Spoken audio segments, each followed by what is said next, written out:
Tayo na at sumamba, magpasalamat sa ating Panginoon. Tayo na kumanta, sumayaw sa saliw ng tugtugan, kay inang pagmasdan ang nagkakaisa at sama-sama magkakapatid. Tayo na sumamba, kumanta. Tayo na sumamba, sumayaw kay Jesus. Tayo na at sumamba, magpasalamat sa ating Panginoon. Tayo na kumanta, sumayaw sa saliw ng tugtugan, kay inang pagmasdan ang nagkakaisa at sama-sama magkakapatid. Kay Jesus ang iyong problema, magdasal, maghintay, magtiwala. Sa oras ng pangangailangan, si Jesus ang katugunan. Si Jesus ang ating Panginoon, kailanman di kanya iiwan. Si Jesus ang ating Panginoon, kasama sa lahat ng oras. Papuri at pasasalamat tanging sa'yo, alay. Tanging sa'yo, alay.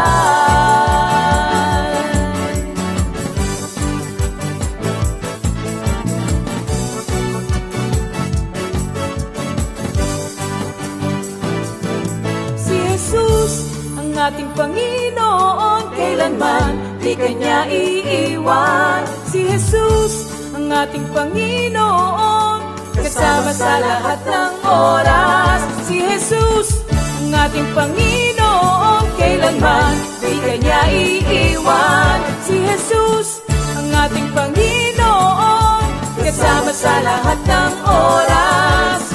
Papuri at pasasalamat tanging sa'yo, alay. Tanging sa'yo, alay.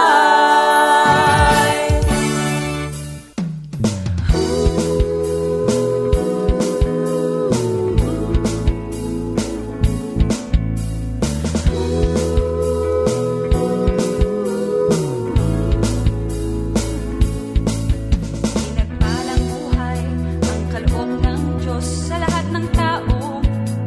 May takot sa Kanya. Pinagpalang buhay ang kaloob ng Diyos sa lahat ng tao. Nagtitiwala. Praise the Lord. Hallelujah. Glory to God. Amen. Isang napakagandang pinagpalang gabi mga kapatid. Welcome once again sa ating midweek Bible study. Yan. Gaya nga po ng ating sinasabi. Gaya po ng sinasabi ng salita ng Panginoong Diyos, hindi ho ako yun. Sa Hebrews 10:25, let us not give up the habit of meeting together as some are doing, since we see that the day of the Lord is coming nearer. Ano ha? So mga kapatid, tayo patuloy na magpuri at magpasalamat sa dakilang Ama sapagkat patuloy niya tayong pinapaalalahanan ng araw na ito. Na tayo magkatipon-tipon, magsama-samang makinig at mag-aral at higit sa magpuri sa ating dakilang Diyos. Ano ha? Before anything else, tayo muna po ay manalangin. Hallelujah, hallelujah, hallelujah. O katas-taasang Diyos Ama sa langit, purihin ka, dakilain ka, luwalhatiin ka, sambahin ka. Ama, maraming salamat muli sa araw nito, sa kalayaan na pinagkaloob mo sa amin na makinig ng iyong mabuting balita.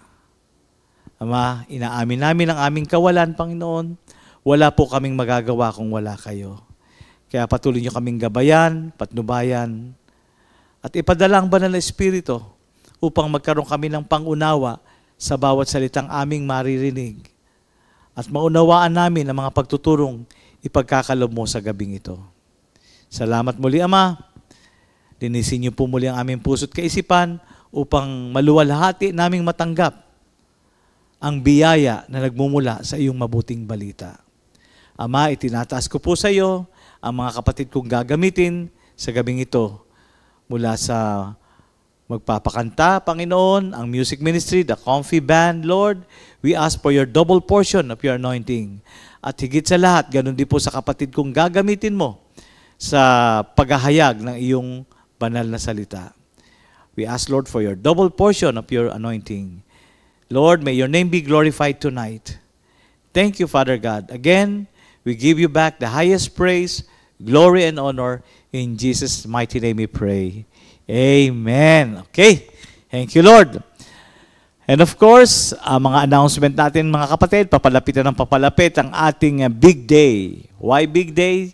Itong pinaka-foundation day ng ating community, ng Comfy Charismatic Outreach Ministries Foundation Incorporated. So, ang ating Comfy Family Affair, 44th Anniversary, and Early Christmas Fellowship. Yan, ha? Doble yan. Anniversary na, Merry Christmas pa. On November 29 and to 30. November 29 to 30, 2025. At the Hotel Supreme Mall and Event Center, Baguio City.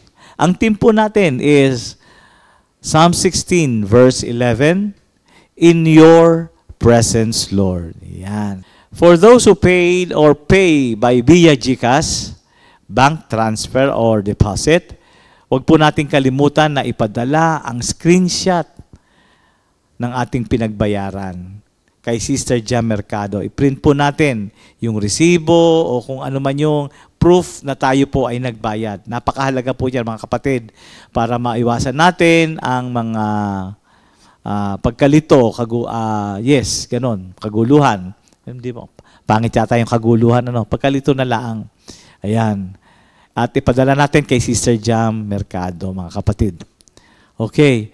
At again, things to bring, mga kapatid, sa day 1. Yan. Hoodie and activity clothes. Day 1 ho yan. And pangalawa po, cocktail dress pagdating ng hapon. At suit naman sa mga kalalakihan. Now, come to day 2, ang attire po natin something Christmassy. So, meaning to say, mga damit na nagpapahiwatig ng Kapaskuhan. Yan. Christmassy, vibrant, and celebrative colors. And of course, pag paipasko, may exchange gift. Magkano? It depends upon our generosity. For other details, mga kapatid, magbukas po tayo ng ating Facebook page para mabasa ulit natin at maalala natin kung ano yung mga dapat gawin at dapat dalhin. Yan. Thank you, Lord. Thank you, Jesus. Sa mga nagpabook ng bus, nagpabook na ho ito, hindi na magpapabook. Sa mga nagpabook ng bus, kay Sister Tata, Friday ang schedule, November 28, alas 4 ng umaga. Yes, ang alis po ng bus. Dito sa Comfy Center. So please be there sa Comfy before 4 o'clock ng umaga, mga kapatid. Huwag po tayong darating ng eksaktong alas 4. Kung hindi, hahabulin niyo yung bus habang tumatakbo. Wait! Before 4 o'clock, mga kapatid, Thank you, Lord. Yan. Yeah. Okay. Of course, hindi. Wait, nagtatatakbo ng madaling araw. Wait! Ang aga nyo nag-exercise, Okay, hindi natin makakalimutan ang special day ng ating mga kapatid.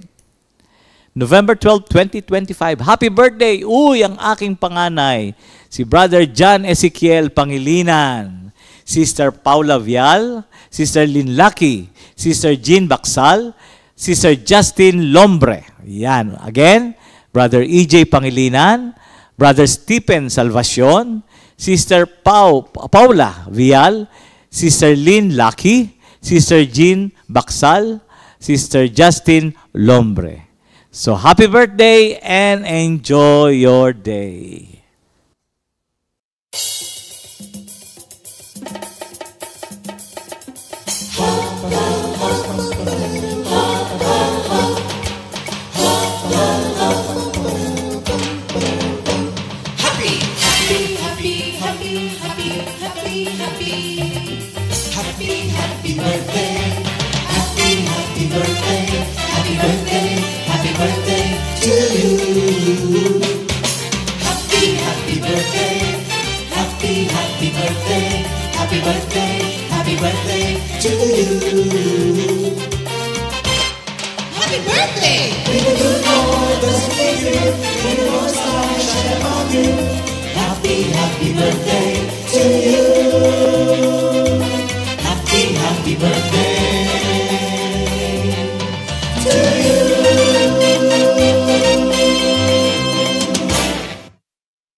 Praise the Lord. Happy birthday and enjoy your day. Yan.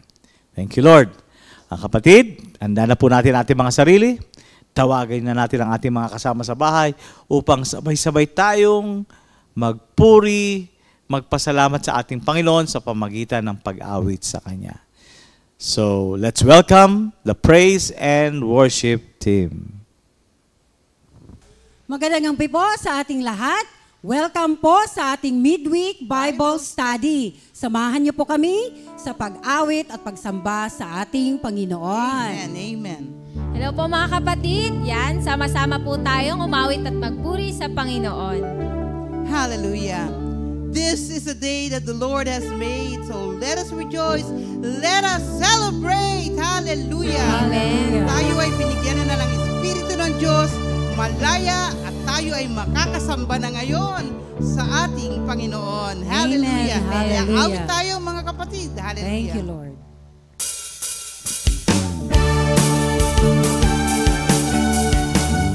Praise you, Jesus.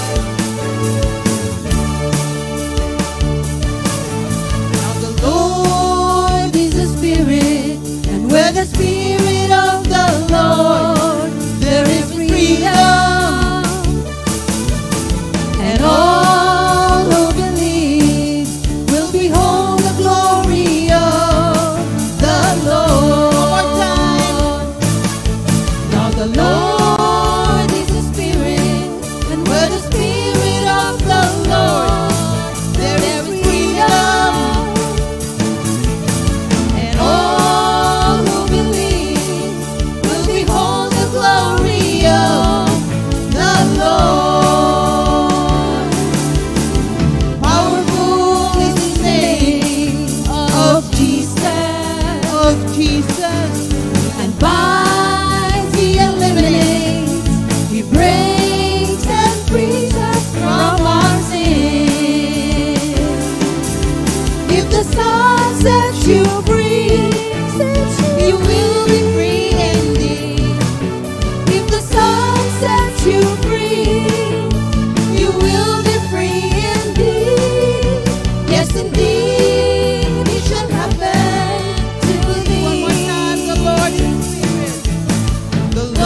of Peace, the Prince of Peace, King of Kings, Lord of Lords, Almighty God is He. The name of the Lord, the name of the Lord is powerful.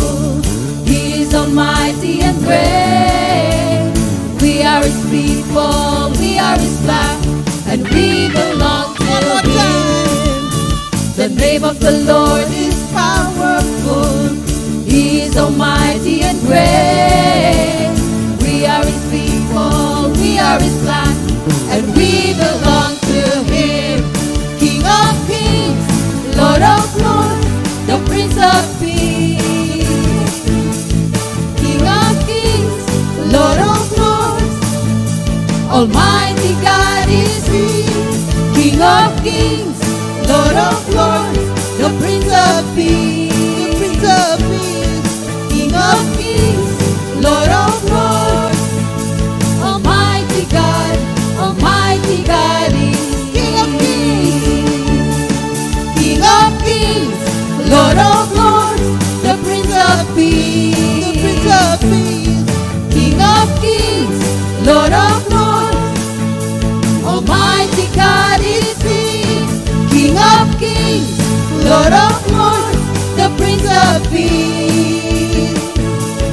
King of kings, Lord of lords, Almighty God is He. Almighty God, Almighty God, Almighty God is He.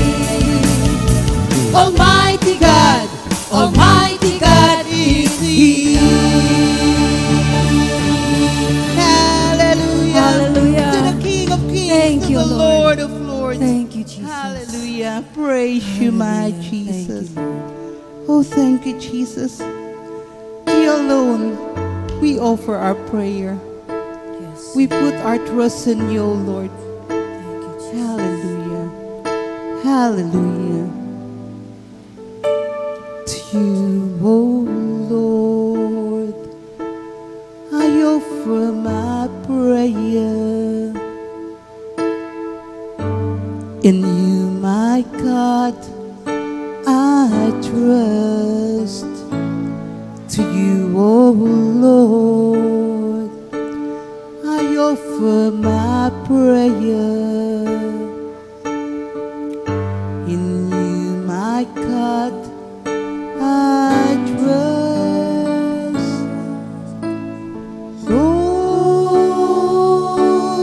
you are righteous and good. You teach sinners the path they should follow. You lead the humble in the right way and teaches them your way. To you, O Lord, I offer my prayer. To you, O Lord, hallelujah, I offer my prayer. In you, my God, I trust. To you, O Lord, I offer my prayer. In you, my God, I trust. Lord, you are righteous and good. You teach sinners the path they should follow. You lead the humble in the right way and teaches them your will.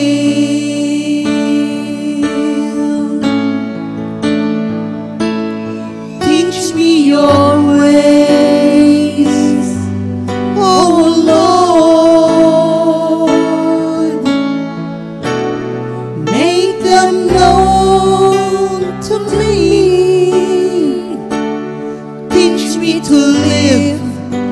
in accordance to your truth. For you are my God, for you are my Savior. I will always trust in you. I will always trust in you. Teach me your ways, O Lord. Teach me your ways. Hallelujah. Oh Lord, make them known to me. Teach me to live in accordance to your truth. For you are my God, for you are my Savior. I will always trust in you. I will always trust in you. Hallelujah. Lord, I am nothing without you.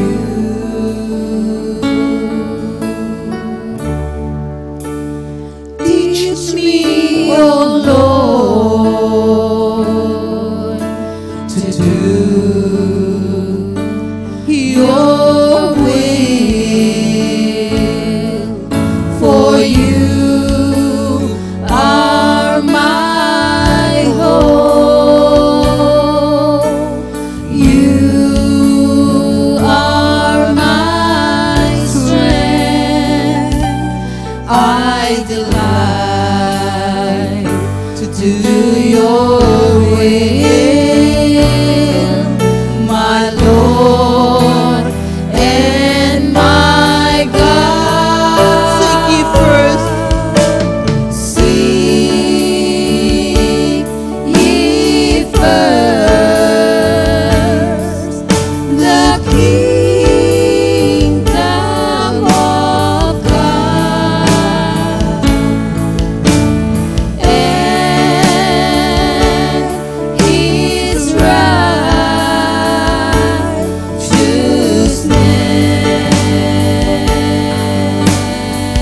Seek ye first.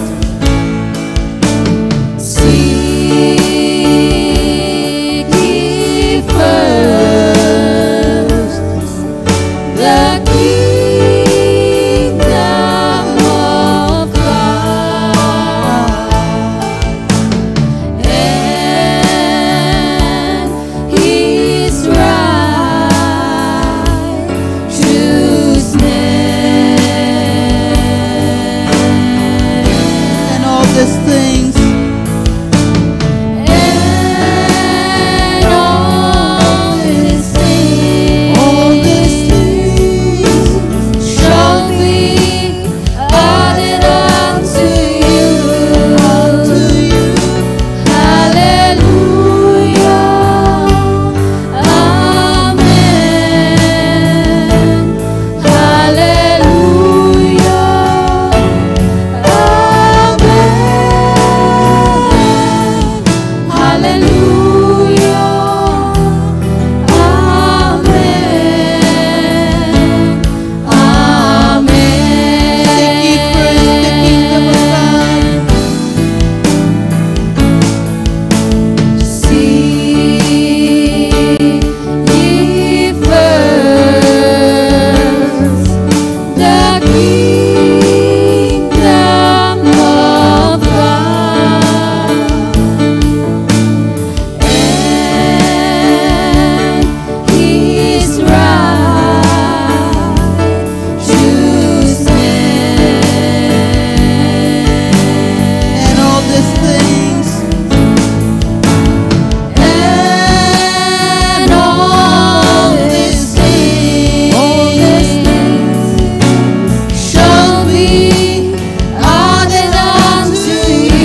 Glory, glory, hallelujah. Ayan, napakasarap talaga magpuri sa ating dakilang Diyos. Ano ha? So, to begin with, mga kapatid, with chapter 4 sa series on the book of the Galatians, tonight, let's welcome my co-patriarch, co-minister, Minister Jerry Orlina. Magandang gabi po sa inyong lahat, mga kapatid, sa Panginoon. Sa North, sa East, sa West, sa South. Good evening po, Comfy Family. Salamat sa Panginoon at muli po tayong binigyan ng pagkakataon na makapagbahagi muli ng kanyang mga salita. Sabi nga sa Matthew 4:4, hindi lamang sa tinapay nabubuhay ang tao, kundi sa bawat salita ng ating Panginoong Jesus. Sa English, man cannot live on bread alone, but needs every word that God speaks. Kaya sa gabing ito, tayo po ay tulungan, gabayan, at bigyan po ng revelation ng ating Panginoon. Kaya bago po ako magbasa, tayo po'y manalangin. O dakilang Diyos Ama sa langit na may likha ng langit at lupa, at sa inyong anak na si Jesus na aming tagapagligtas, at sa kapangyarihan ng banal na Espiritu Santo, ako po'y nagpapakababa, inaamin ko po ang aking kawalan. Mangusap po kayo, Panginoon.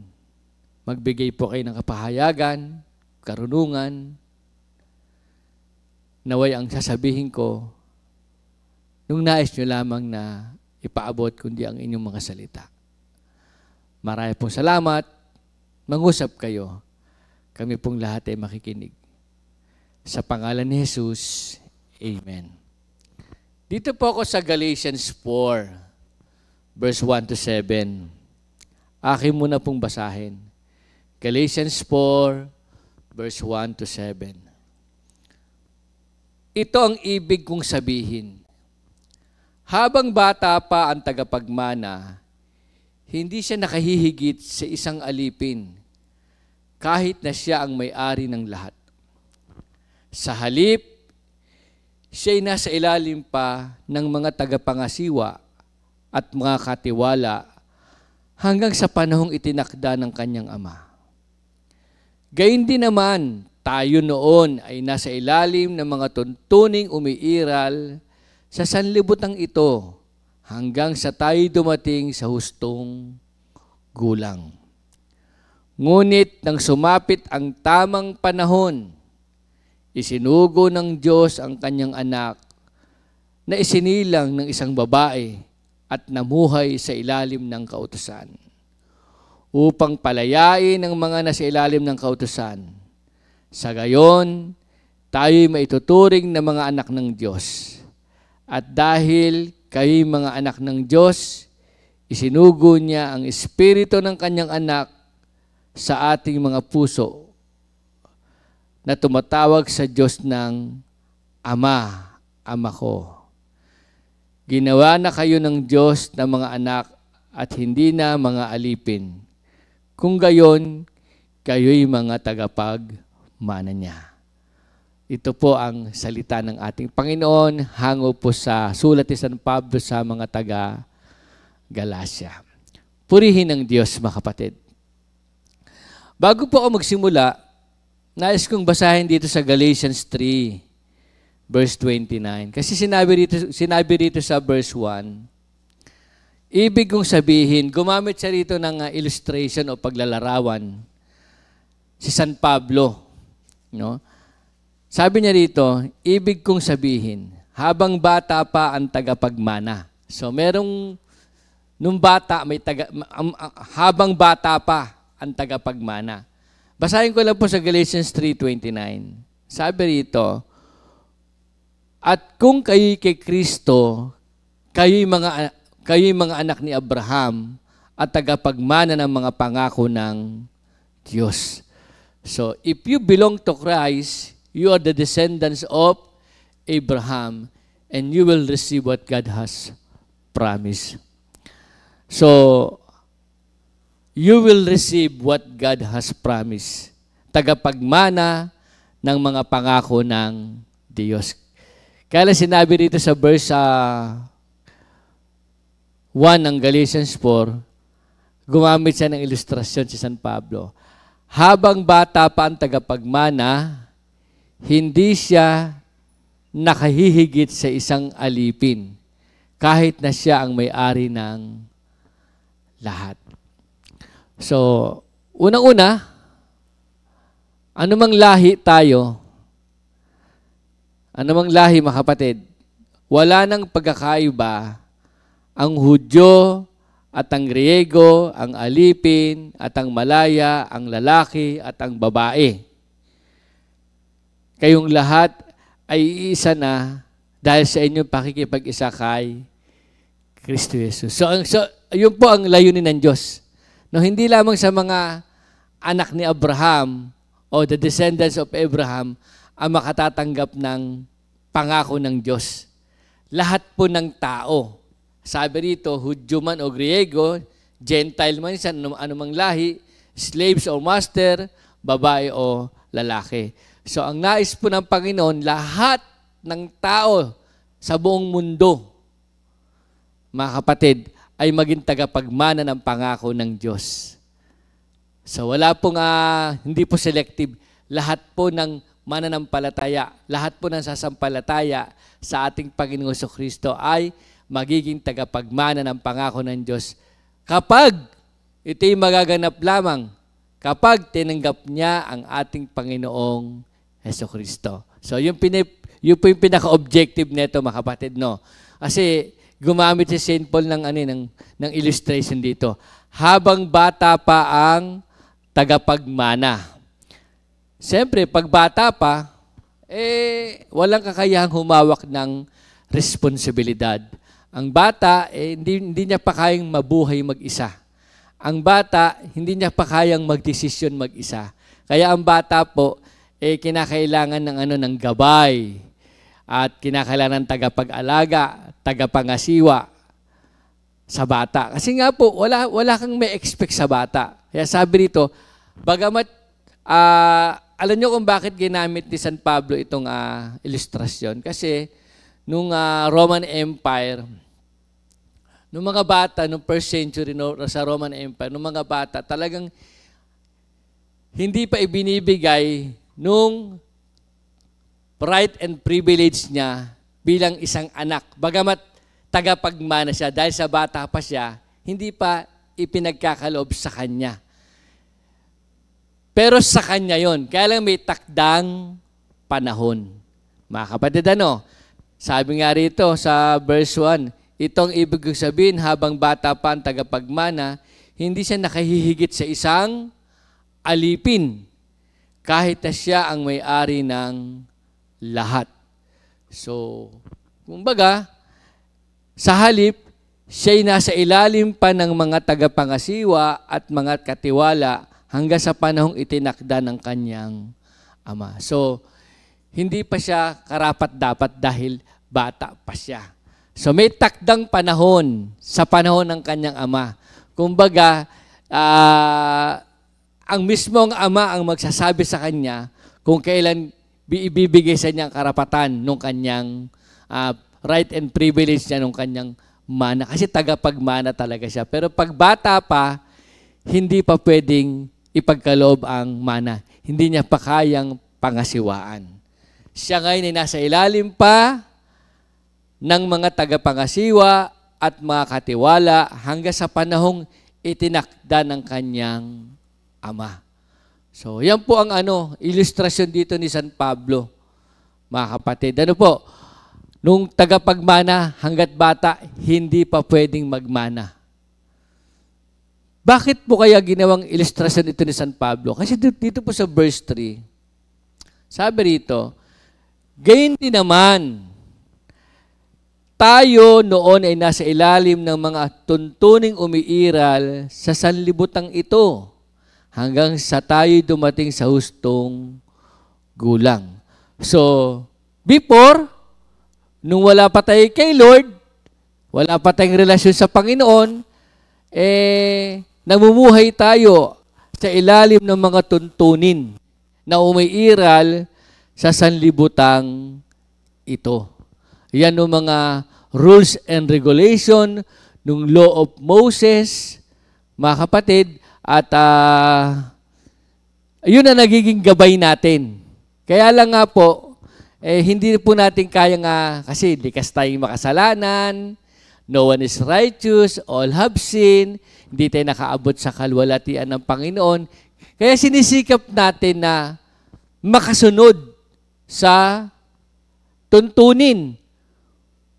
Pero hindi po natin talaga kaya. Kahit na gumawa tayo ng mabuti, ang sabi ng salita ng Diyos, yan ay maruming basahan sa harap ng Diyos. Kasi nagpupursige tayo na makasunod sa batas, pero hindi naman tayo makasunod dahil likas tayong makasalanan.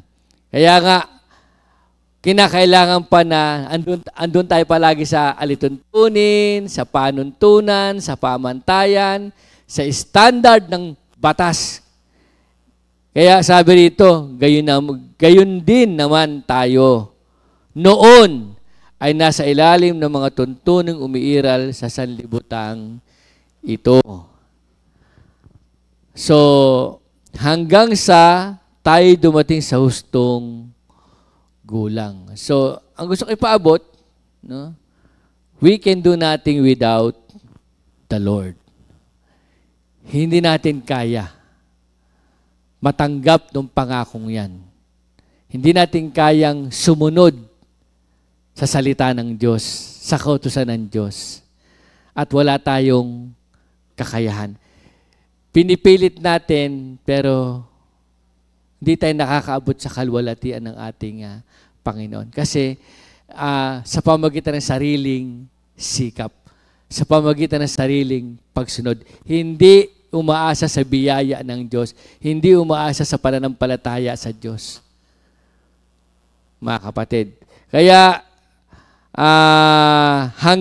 sabi rito, gayon din naman, tayo noon ay nasa ilalim ng mga tuntuning umiiral sa sanlibutang ito hanggang sa tayo dumating sa hustong gulang.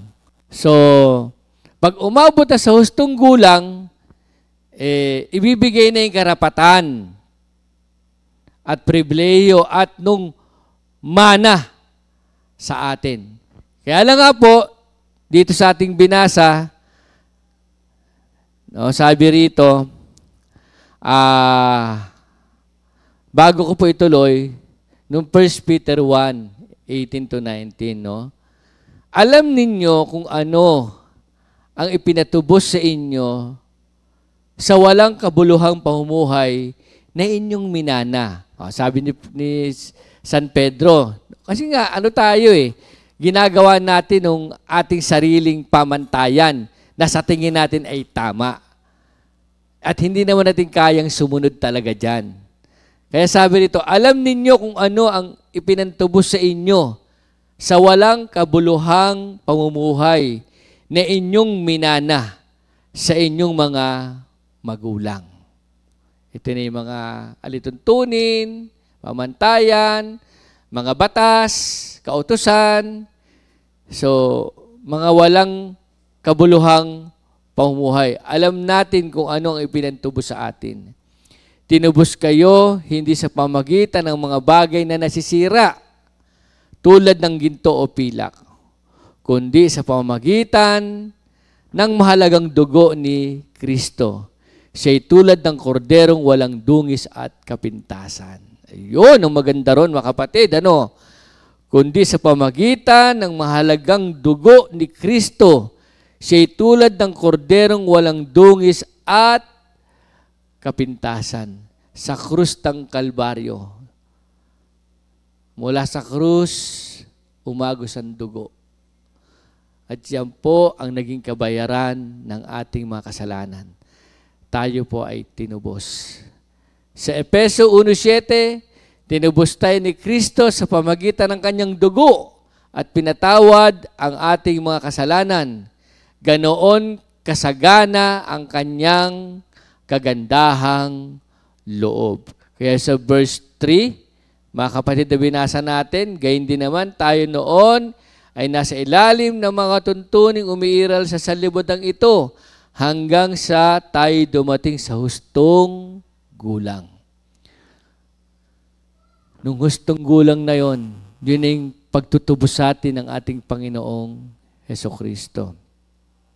Ngayon, bakit si Jesus Christ qualifies to be our Redeemer? Bakit siya naging qualify?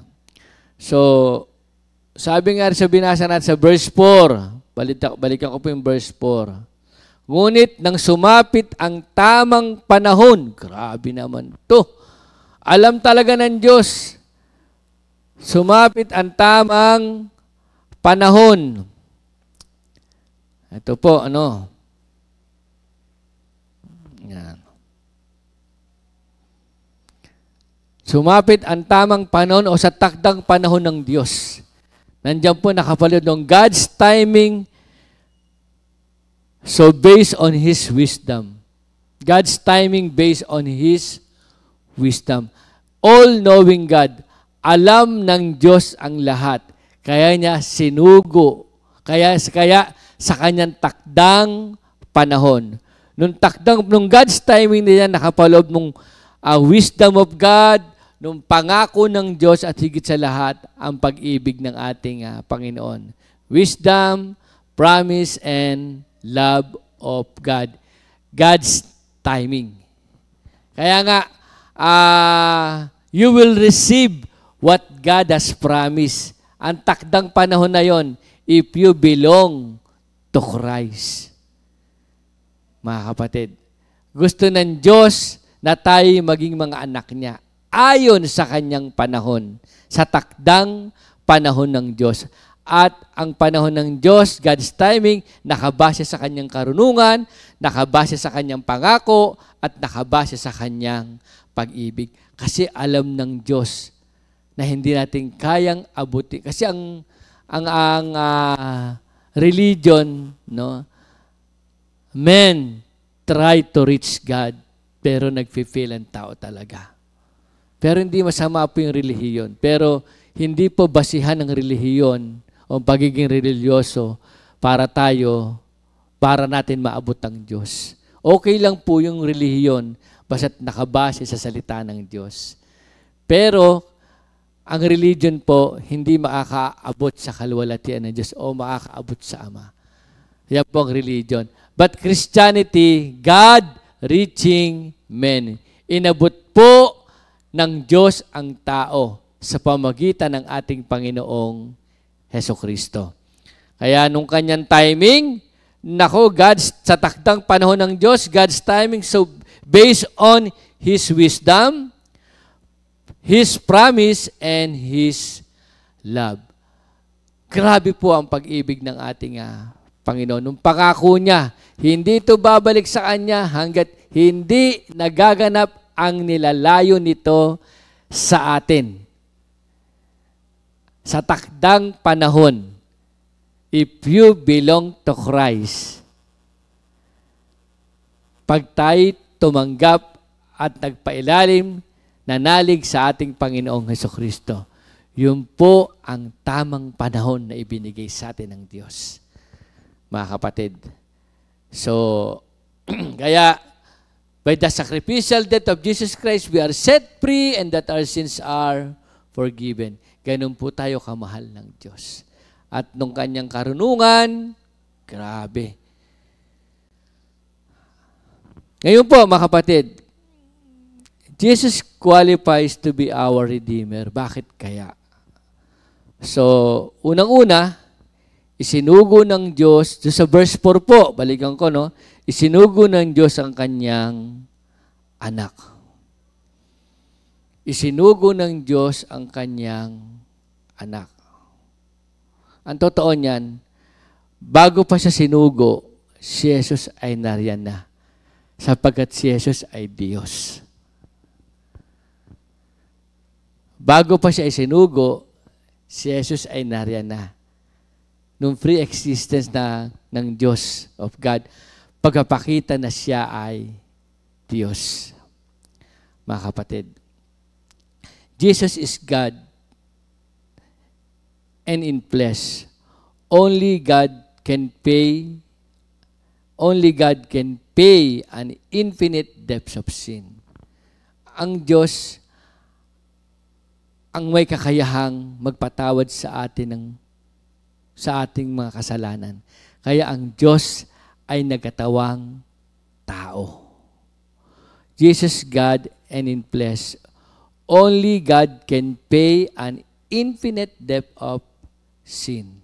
Ang Diyos ang may kakayahang magligtas sa atin, magpatawad sa ating makasalanan, at ang Diyos ay nagkatawang tao sa pamagitan ng ating Panginoong Kristo upang tayo ay tubusin sa ating mga kasalanan.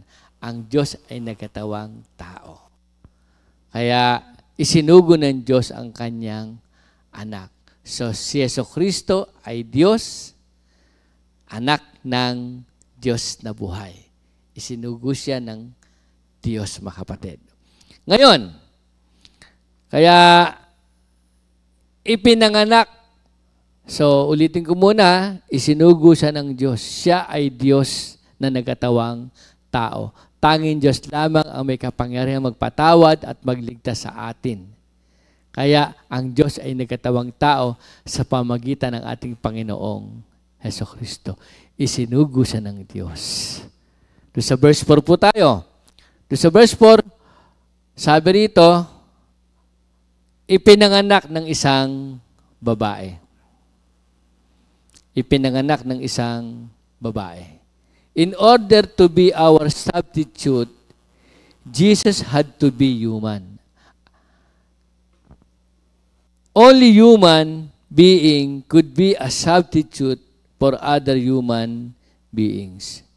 So, nagkatawang tao ang Diyos sa pamagitan ng ating Panginoong Jesucristo. Ipinanganak ng isang babae.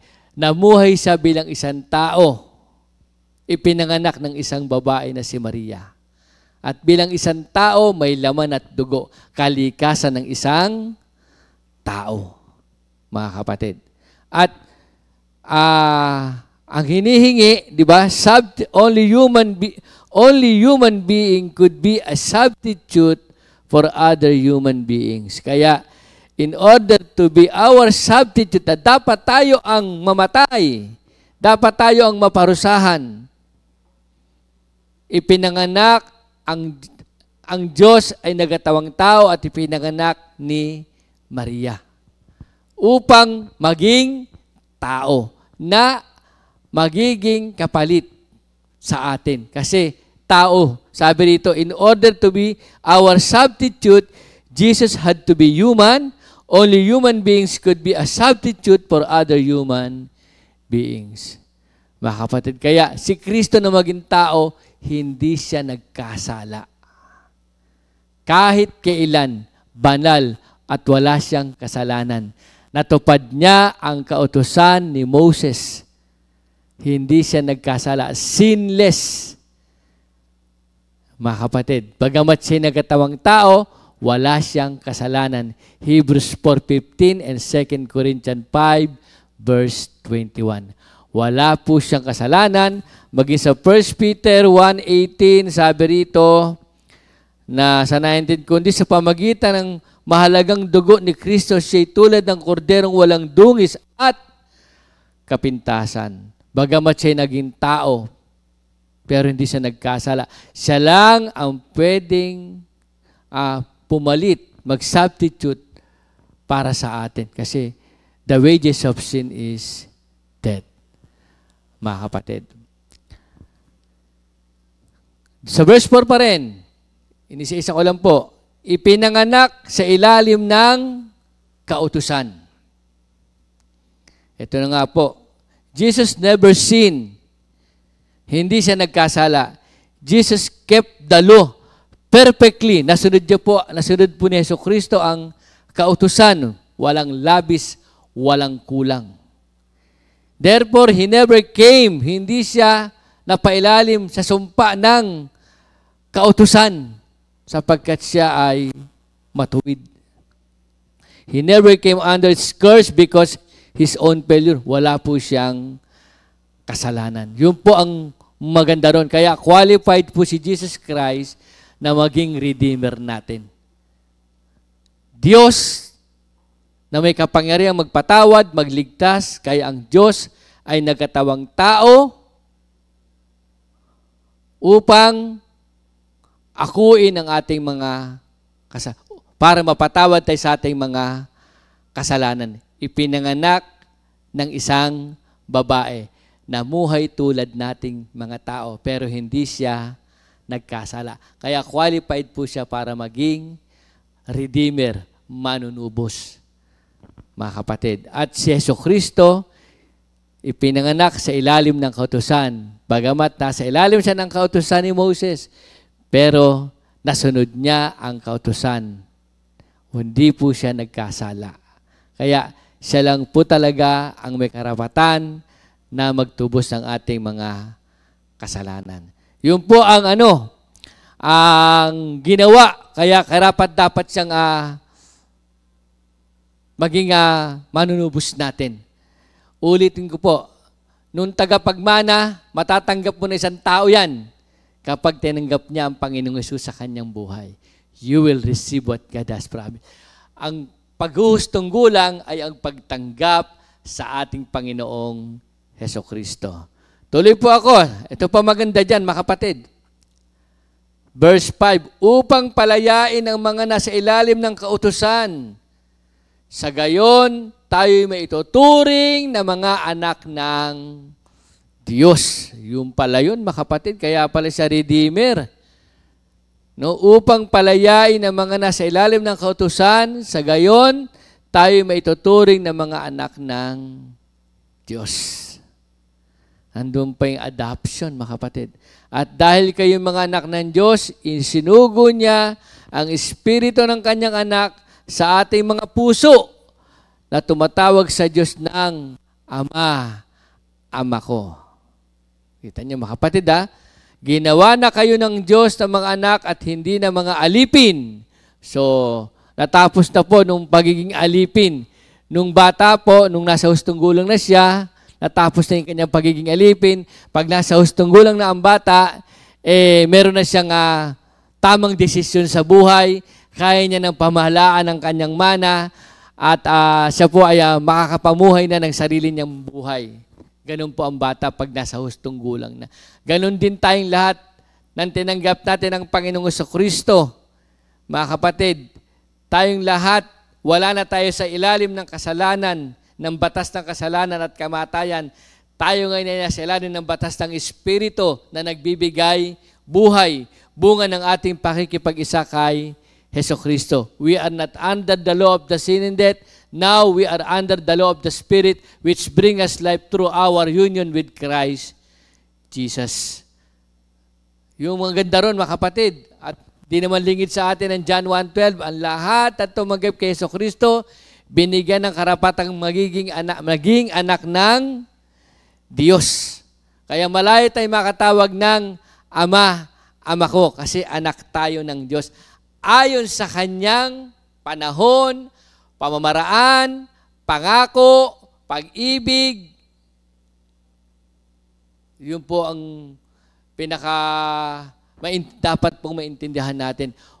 Nabubuhay ngayon tayo sa awat grasya ng Diyos. Sa pananampalataya kay Kristo, walk by faith, not by sight. Itong buhay na to, nabubuhay tayo para kay Kristo. Nabubuhay tayo sa awat grasya ng Diyos sa biyaya ng ating Panginoon. Yan ang buhay po natin ngayon. You will receive what God has promised if you belong to Christ. Kung ano yung pangako ng Diyos kay Abraham, tinanggap natin lahat.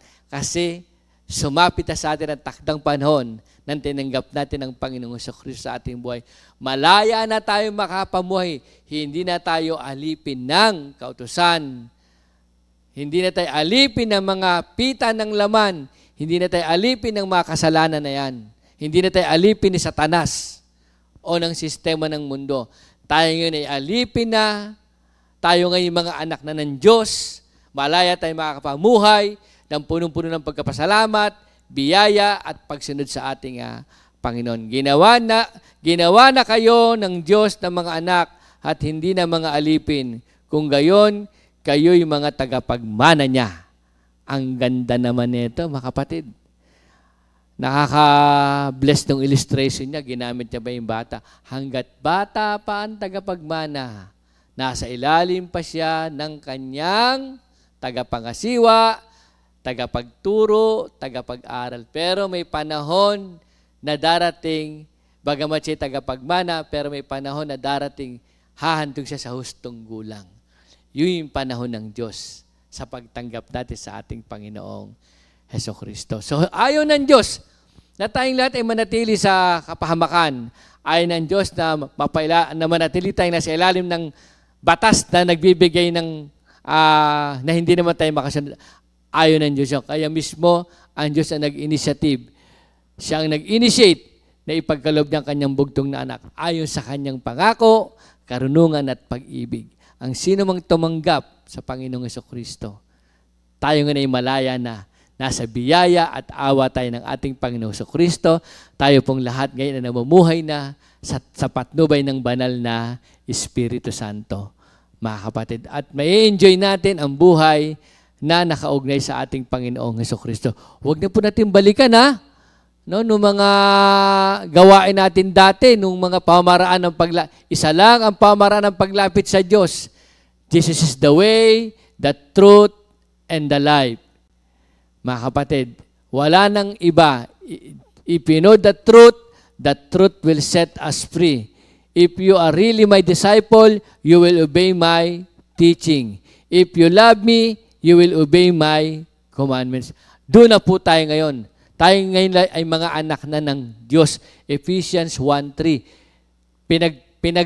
Pinagkalooban tayo ng pagpapalang spiritual upang nang sa ganon makapamuhay tayo ng malaya sa patnubay ng banal na Espiritu sa biyaya at grasya ng ating Panginoon. So, purihin po ang Diyos, mga kapatid, sa gabing ito.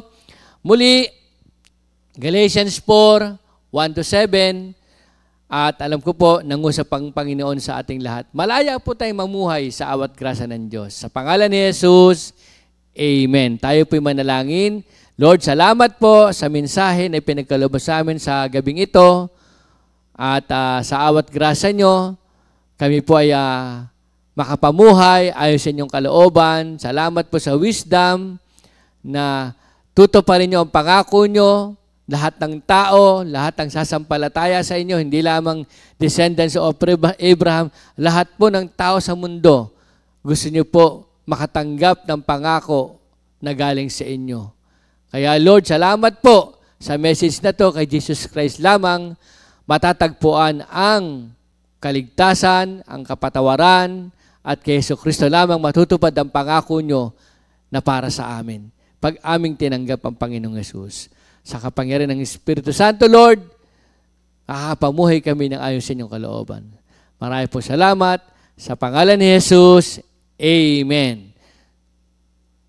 2 Timothy 2:2, Hallelujah. 2 Timothy 2:2, praise the Lord. 2 Timothy 2:2, you and me, let us proclaim the gospel.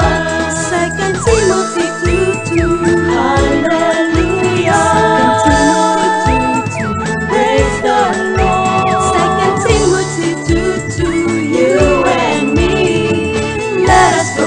down.